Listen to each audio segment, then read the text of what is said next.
പാർലമെന്റിൽ ഇന്നും അമിത്ഷാ എത്തിയില്ല. അമിത്ഷാ മറുപടി പറയണം എന്നാവശ്യപ്പെട്ട് പ്രതിപക്ഷം ബഹളം വച്ചതോടെ ലോക്സഭ ഉച്ചവരെ പിരിഞ്ഞു. രാജ്യസഭയും പ്രക്ഷുബ്ധമാണ്. രാജ്യസഭ 12 മണിവരെ നിർത്തിവച്ചിട്ടുണ്ട്. ഇന്ന് ലോക്സഭയിൽ 2 ബില്ലുകൾ അമിത്ഷായുടെ പേരിലാണ് ലിസ്റ്റ് ചെയ്തിരുന്നത്. കൂടുതൽ വിവരങ്ങളുമായി ER രാഗേഷ് ചേരുകയാണ് നാഷണൽ ഡെസ്കിൽ നിന്ന്.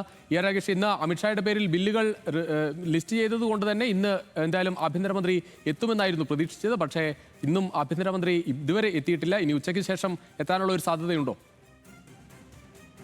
രുചിഷ്, ഏതായാലും 2 സഭകളിലും വലിയ പ്രതിഷേധമാണ്. ലോക്സഭ സമ്മേളിച്ച ഉടൻ തന്നെ മുദ്രാവാക്യങ്ങളുമായി പ്രതിപക്ഷം നടുത്തളത്തിലിറങ്ങി. ഏതാണ്ട് 1 മിനിറ്റ് മാത്രമാണ് ലോക്സഭാ നടപടികൾ മുന്നോട്ട് പോയത്. മാത്രവുമല്ല, NK പ്രേമേന്ദ്രനാണ് ഇന്ന് ചെയറിലുണ്ടാവുകയും ചെയ്തത്. ഓം ബിർള എത്തുകയും ചെയ്തിരുന്നില്ല.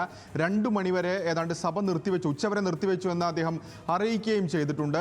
പക്ഷേ രാജ്യസഭാ നടപടികൾ ഏതാണ്ട് 25 മിനിറ്റ് നീണ്ടു നിന്നു. വലിയ പ്രതിഷേധം പ്രതിപക്ഷത്തിൻ്റെ ഭാഗത്തു നിന്ന് ഉണ്ടാവുകയാണ് അവിടെയും ചെയ്തത്. പ്രത്യേകിച്ച് അമിത്ഷാ സഭയിലെത്തണം തുടങ്ങിയ മുദ്രാവാക്യം മുഴക്കിക്കൊണ്ടായിരുന്നു പ്രതിപക്ഷം നടത്തിയത്.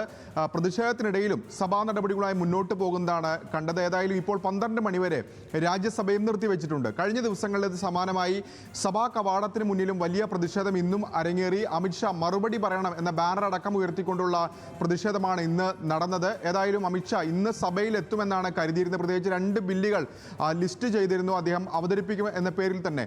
അതുകൊണ്ട് തന്നെ അമിത്ഷാ എത്തുമെന്ന് കരുതിയിരുന്നു. ഉച്ചയ്ക്ക് ശേഷം ഇനി സാഹചര്യം എന്താണെന്ന് വ്യക്തമല്ല. ഏതായാലും സർക്കാരിൻ്റെ ഭാഗത്തുനിന്ന് ചില നീക്കങ്ങൾ ഇപ്പോൾ നടക്കുന്നുണ്ട്. പ്രത്യേകിച്ച് വലിയ പ്രതിഷേധമാണ് FCRA ബില്ലുമായി ബന്ധപ്പെട്ടുള്ളത്. അത് JPCക്ക് വിടാം എന്നിപ്പോൾ സർക്കാർ വ്യക്തമാക്കുന്നുണ്ട്. പക്ഷേ ബില്ല് തന്നെ പിൻവലിക്കണം എന്ന നിലപാടാണ് കോൺഗ്രസ് അടക്കമുള്ള പ്രതിപക്ഷ പാർട്ടികൾ സ്വീകരിച്ചിരിക്കുന്നത്. ഏതായാലും വലിയ പ്രതിഷേധം സഭയ്ക്കകത്ത് ഇപ്പോഴും തുടരുകയാണ്. രുചീഷ്.